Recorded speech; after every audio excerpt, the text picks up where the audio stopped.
Vikramaditya was an able king of Ujjain in ancient India. Known for his famous stories of Vikram and Vetal, he was a knowledgeable, kind, but brave king, a connoisseur of virtues. A sadhu used to visit his court daily, presenting him with wild fruit. The king used to accept it humbly, felicitate the sadhu, and hand over the fruit to his minister. The minister would pass it over to the storekeeper to the servant, and the servant used to toss it over into the granary. So the days passed by. The sadhu kept visiting the king, bringing with him a fruit every day. One day, the fruit slipped from the king's hands, broke into pieces, and to his surprise, a beautiful gem fell out of it. The king immediately summoned the minister, inquiring the whereabouts of the earlier fruits given by the sadhu, who in turn took the servant to the task. The frightened servant took the king to the neglected granary.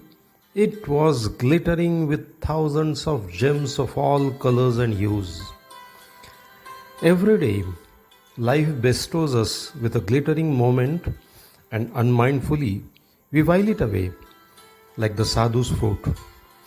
We live only for tomorrow, expecting either a bright future or worrying over a gloomy outcome. Obsessed with tomorrow's uncertainty, we let the golden moments of today slip away. The world today is a globe of uncertainty, fear of which has overwhelmed the fear of illness. Our brains hate uncertainty and dislike surprises, and faced with it becomes excessively anxious. But when was the world not uncertain? Accidents await on every turn. Seemingly sanguine men spent happy evenings slipping in slumber that never sees daylight. Tragedy and death lurks in every corner. Uncertainty is the only certainty in this life, and was always. Only its gravity is being painted, albeit disproportionately in grim colors, and the sole defense we use is worry.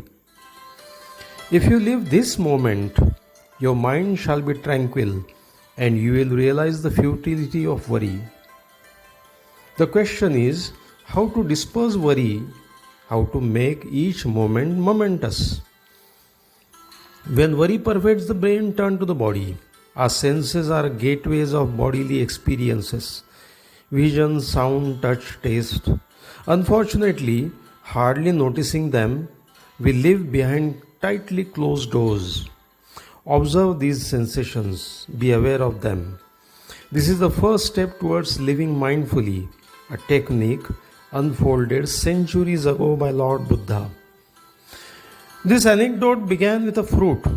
You too take a simple fruit. Make it an exercise in eating mindfully. Observe its color, feel its texture, its shine, consistency, smell its aroma. Take a gentle bite, experience its taste, sweet, sour, salty, bitter, whatever. Chew it silently, feeling it sliding past your gullet into the stomach. From wearing socks to washing hands, do every chore with mindfulness. See how children play, throwing all concern to the winds, unheeding, their radiant faces exuding pure joy. The next step, just lie down and experience your bodily sensations. Do you know you take 22,000 breaths a day, almost a dozen a minute? Just pick a minute.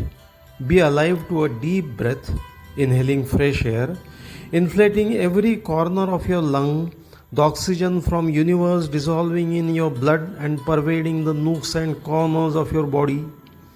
Exhale all the worries, leaving them to disperse in the air. Now slowly detach yourself. Like a selfie, let the mind mobile separate and click your breathing body. Slowly, you'll be able to witness your suffering self from a distance. The anxious, the angry, the depressed person that at times you become. Acknowledge it. Observe its unwarranted intensity, its origin. Like a man watching a fire afar burning with a telescope, you will separate from it. Now you will sense a state of stability, a state of control as described by Lord Krishna in Bhagavad Gita. Yes sarvan abhisnehasta tat prapya shubha shubham. The one who curbs the desire and cravings of all in all walks of life, in times of good fortunes or the bad ones, na abhinandati na dveshti tasya prajna pratisthita. Who neither applauds nor deprecates, he attains a state of stable intelligence. Beware of 3 M's: the messages, the media, the dreadmongers. Do everything that's in your hands, leave the rest to acceptance. The answer to uncertainty is not resistance, but acceptance. Resistance leads to fatigue and frustration, acceptance to peace and tranquility. King Vikramaditya persisted unto his task and walked back in silence his way to the graveyard. These were the opening lines of the story in Chandamama we read umpteen times in childhood.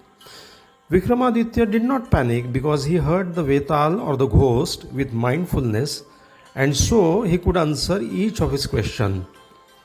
We too may be plagued with uncertainties today, but if we cherish each moment, live each moment with fullness, time shall pass, fear shall dissolve like mist, and we could find a meaningful way of life.